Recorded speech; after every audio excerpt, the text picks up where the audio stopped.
The biggest and most active hunt for life outside Earth started in 1960, when Frank Drake pointed the Green Bank radio telescope in West Virginia towards the star Tau Ceti.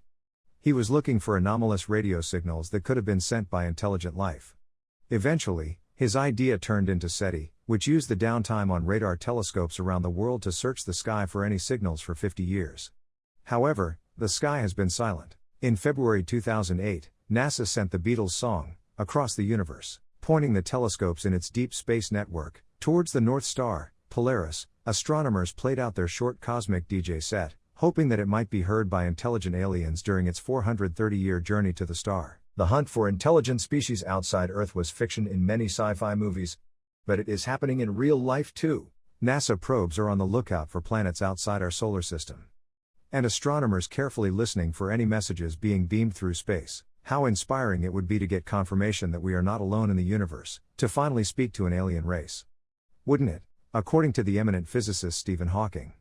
If aliens visit us, the outcome would be much as when Columbus landed in America, which didn't turn out well for the Native Americans. Hawking argues that, instead of trying to find and communicate with life in the cosmos, humans would be better off doing everything they can to avoid contact. Hawking believes that, based on the sheer number of planets that scientists know must exist, we are not the only life form in the universe. There are, after all, billions and billions of stars in our galaxy alone, with, it is reasonable to expect, an even greater number of planets orbiting them.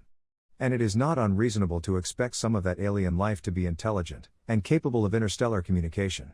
So, when someone with Hawking's knowledge of the universe advises against contact, it's worth listening, isn't it? There are lots of practical problems involved in hunting for aliens, of course, chief among them being distance. If our nearest neighbors were life forms on the fictional, forest moon of Endor, 1,000 light-years away, it would take a millennium for us to receive any message they might send. If the aliens were watching us, the light reaching them from Earth at this very moment would show them our planet as it was 1,000 years ago. That means lots of fighting between knights around castles in Europe, and small bands of natives living on the Great Plains in North America.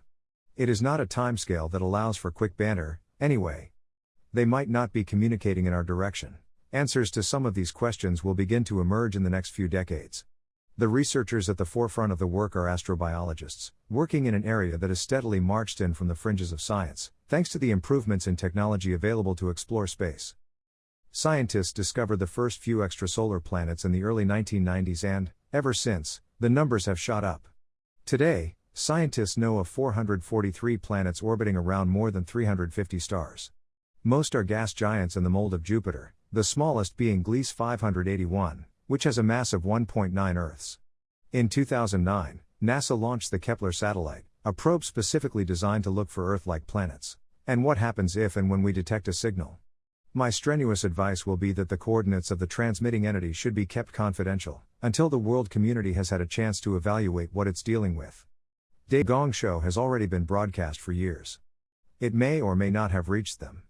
If it had, I hope they enjoyed the Beatles.